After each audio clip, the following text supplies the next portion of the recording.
All right, good morning, you guys. No triple good morning. No triple good morning. It's Friday.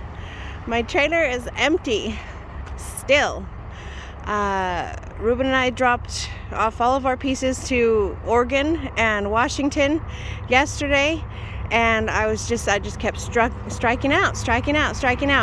I had a vehicle. The reason why I came up to Oregon was for a direct customer of mine who wanted me to pick up a 57 T-Bird, and then the T-Bird was non-op, so then I went and spent almost $750 on the winch and installing it and getting a battery and doing all of that so I could go and pick up this one car. That's the reason I was here, and it fell through.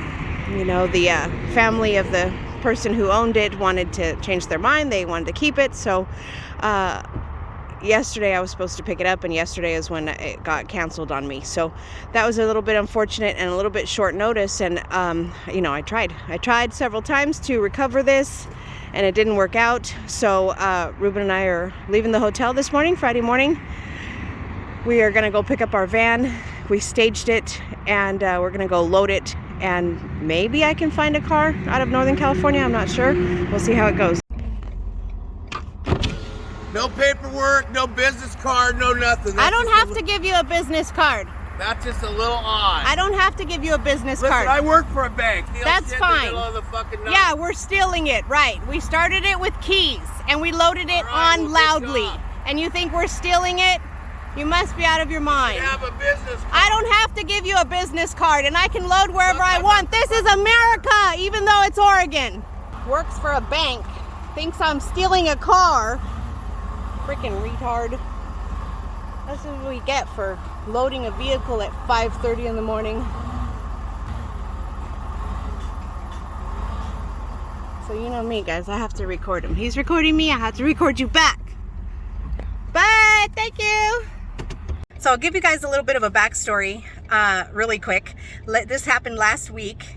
Ruben and I were heading north, right, from California all the way up into Washington, and as we proceeded north, we were in Oregon when I started calling brokers trying to find some backhauls, right? So I found this van, the LG van. Found it. I called the broker. It was Tuesday when I called the broker. I was like, hey, I can pick it up Thursday. And he was like, oh man, he's like, this guy quit from LG. It's parked at his house, unlocked with the keys in it. And he's like, I'm really trying to find a carrier to pick it up today.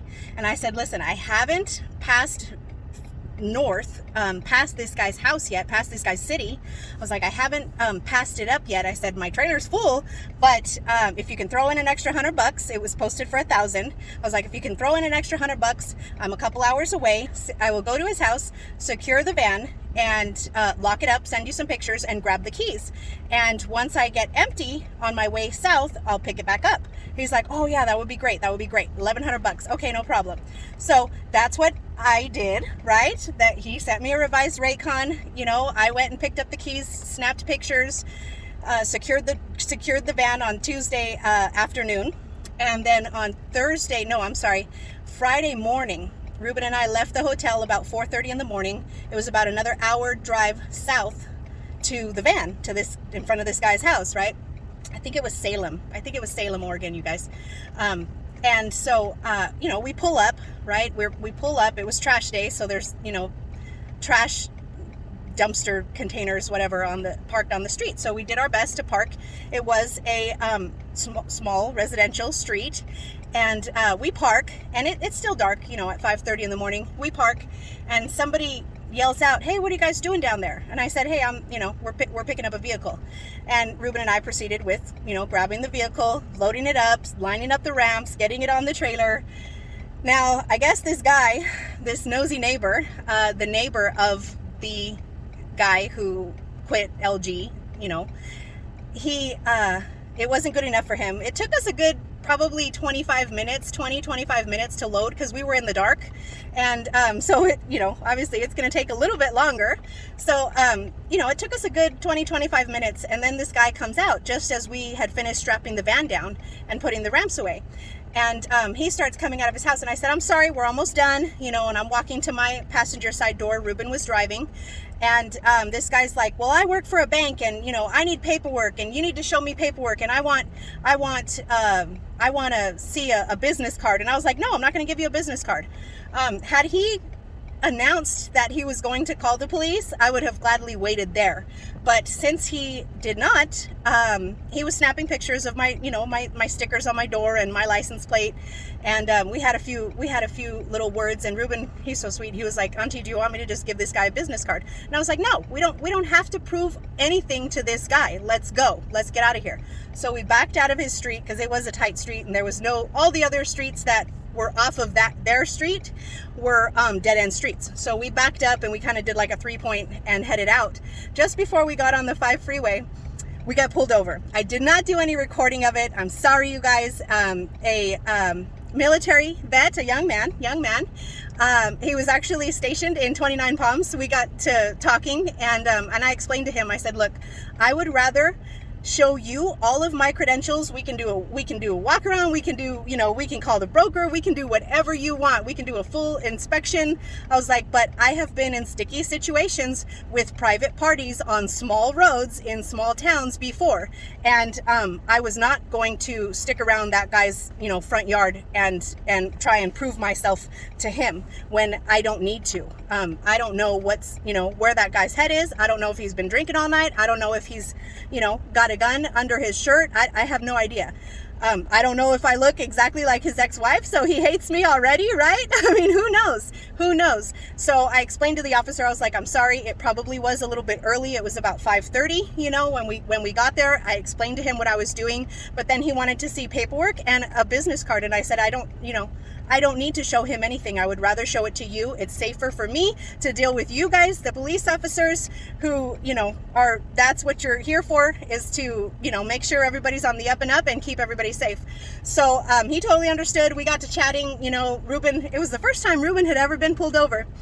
I didn't get any recording of it. It happened fast, and it was early in the morning. I was, you know, just, I don't know, not prepared, and I was just showing our credentials to the officer. But again, you guys, you know, it can be a dangerous job, and especially when you're dealing with Hotshot. It's not always business to business, you know, regular daylight hours, you know, stuff like that. So just, you know, be careful. Always lock your doors. Always be prepared. You know, I knew I couldn't take this guy, so there was no way I was sticking around. I was like, lock your doors, Ruben, let's go. And that was it. You know, that was my best way to handle it. If you guys have any feedback on that you want to share, please feel free to leave it in the comments below. We did not do so great on the return trip. You know, I was supposed to be picking up that 57 T-Bird that was going to pay me $1,200, and then I had planned on this LG van for $1,100. So I mean, that would have been a decent return trip, just under $2 a mile, just under. And instead we got 16, which was under $1.50 a mile. So it is what it is, you guys. You know, it is what it is. Sometimes you win, sometimes you lose, sometimes loads get canceled. You know, hopefully I see something out of that, because that was the reason why I went up to Oregon in the first place, was for that T-Bird. So hopefully I see something for that. I do have the winch now. I'm winch ready. I'm non-op car ready now. Not that I really, you know, want to do it, but I can do it now, I guess. So that was the story with that, you guys. Just be careful, you know, be careful, especially if you're, you know, dealing with private parties or on, you know, private streets, stuff like that. Us car haulers, just, you know, just be careful, be mindful of your surroundings, and, you know, be as kind and as pleasant as you possibly can be, considering the circumstances. But, you know, don't leave yourself open to any type of conflict. It's not worth it. You guys stay safe out there. Take care. Hope you're finding some cheap diesel and keep the wheels turning.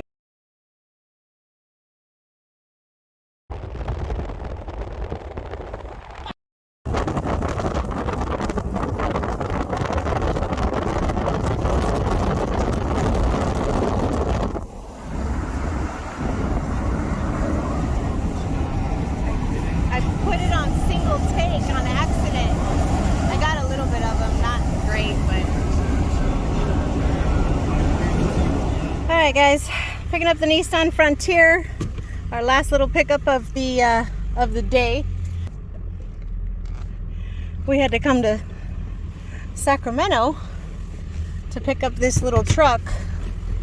It's a $500 bill as opposed to, wow, this place is tight. I see it, I see it. I see it, I see it. Shut up. There we go. So we had to come to Sacramento because, you know, I wasn't going to haul a car or a truck or a van. I wasn't going to haul anything, you guys, for 1,200 miles out of Washington, you know, paying $700. Like, it was crazy. So I came here, $500 on, you know, 450 miles. It works out to like, I think it was like $1.20, $1.40 a mile, something like that. So much better, you guys, much better.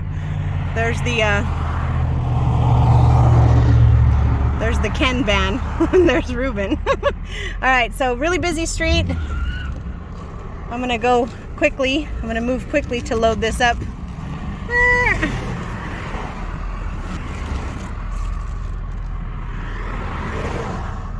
All right, now we're loaded. Now we're fully loaded. Yeah, man. Cost of diesel right now, you guys, can't afford it.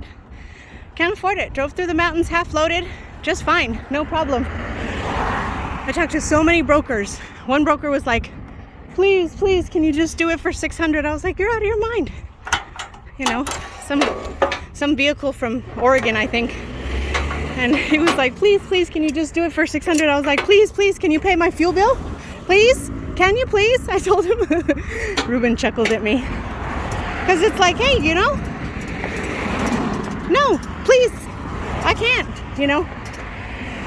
So, got to be a little bit more selective in these times right now. All right, stopped at Chase Diesel, you guys. For those of you who run the I-5 corridor, you know where Chase Diesel is. Anyway, cheapest diesel I could find so far.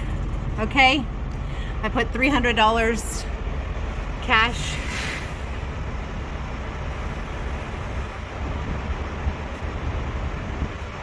$300 is gonna get me 50 gallons of diesel, you guys. Wow. And again, this is the cheapest diesel I could find. I'm almost embarrassed, you guys. I'm almost embarrassed to tell you how much money I have spent on diesel this trip. It's embarrassing.